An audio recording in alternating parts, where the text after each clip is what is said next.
আসসালামু আলাইকুম ওয়া রাহমাতুল্লাহ। নাহমাদুহু ওয়া নাস্তাঈনুহু ওয়া নাস্তাগফিরুহু ওয়া নু'মিনু বিহি ওয়া নাতাওয়াক্কালু আলাইহি ওয়া না'উযু বিল্লাহি মিন শুরুরি আনফুসিনা আ'উযু বিল্লাহি মিনাশ শাইতানির রাজীম।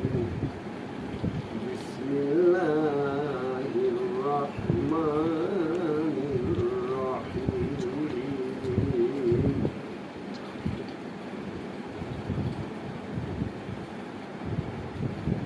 ইয়া আইয়ুহাল্লাযীনা আমানু তাকুল্লাহ হাত্তা তুকাতিহি ওয়া লা তামুতুন্না ইল্লা ওয়া আনতুম মুসলিমুন। বিশ্বাস হচ্ছে হে ঈমানদার লোকেরা, আল্লাহকে ভয় করো, যতটুকু ভয় করা দরকার। প্রকৃত মুসলমান না হয়ে কখনো মৃত্যুবরণ করো না।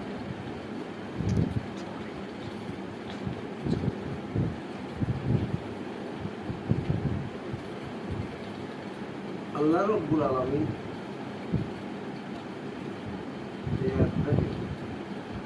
ঈমানদারদেরকে লক্ষ্য করে উনি বললেন, এই ঈমানদার লোকেরা আল্লাহকে ভয় করে।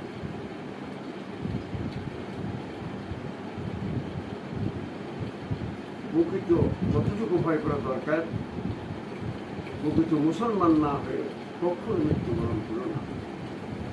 বিষয়টা কত বড় জটিল বিষয় যে ঈমানদারদেরকে মুসলমান না হয়ে কবরে না যাওয়ার যে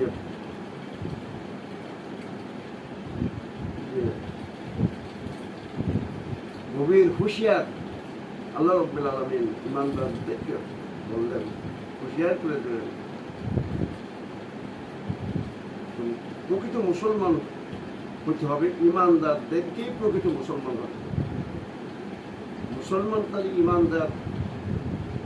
মুসলমান অর্থ আত্মসমর্পণ করা, আল্লাহর কাছে নিজেকে সম্পূর্ণ বা সারেন্ডার করার নাম মুসলমান।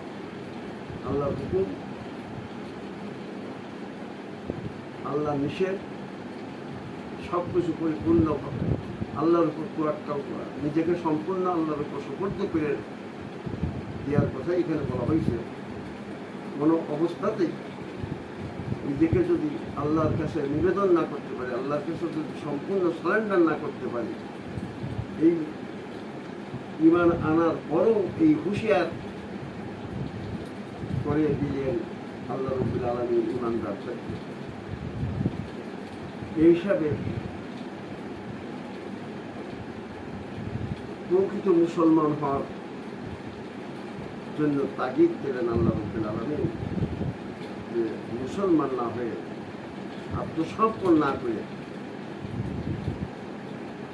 কবরে কখনো যেও না, মৃত্যুবরণ করো।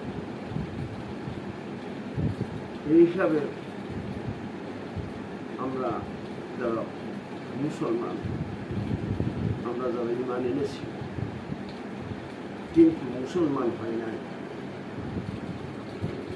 ঈমান আনেছি ঠিকই কিন্তু মুসলমান আত্মসমর্পণ করে নাই। আত্মসমর্পণে যদি করতাম তাহলে ৯৫% মুসলমান আমরা, অথচ আল্লাহর বিধান বাস্তবায়ন হয় নাই। মানুষের মন গড়া আইন দিয়ে সবকিছু পর্যন্ত হচ্ছে। আর মানুষের মন গড়া আইন দিয়ে যে সমস্ত আচার বিচার সবকিছু হয়, সেগুলো সঠিক হয় না, সেটা হয় অবিচার। রাব্বুল আলামিন বলেন, ওয়ামাল্লাহু ইয়াহকুম বিমা আনজালাল্লাহু ফাউলাইকা হুমুল কাফিরুন। আল্লাহর বিধান অনুগত যারা ফয়সালা করে না তারা কাফের। কাজে কাজে সম্মানিত তৌহিদি জনতা, মুসলমান ভাই সকল, আমি এটুকুই বলতে চাই, আমরা যেন আল্লাহর বিধান বাস্তবায়নের জন্য সচেষ্ট হই। আল্লাহর বিধান বাস্তবায়ন না হওয়া পর্যন্ত আমরা সেই তৎপরতা যদি আমরা না করি, আমরা যদি সেই বাস্তবায়নের জ্বলন্ত চেষ্টা না করি, বাস্তবায়নের জন্য যদি জ্বলন্ত চেষ্টা না করি, তাহলে কিন্তু আমরা যে মুসলমান, এই মুসলমানের একটা নামে একটু ঘাটতি থেকে থাকে।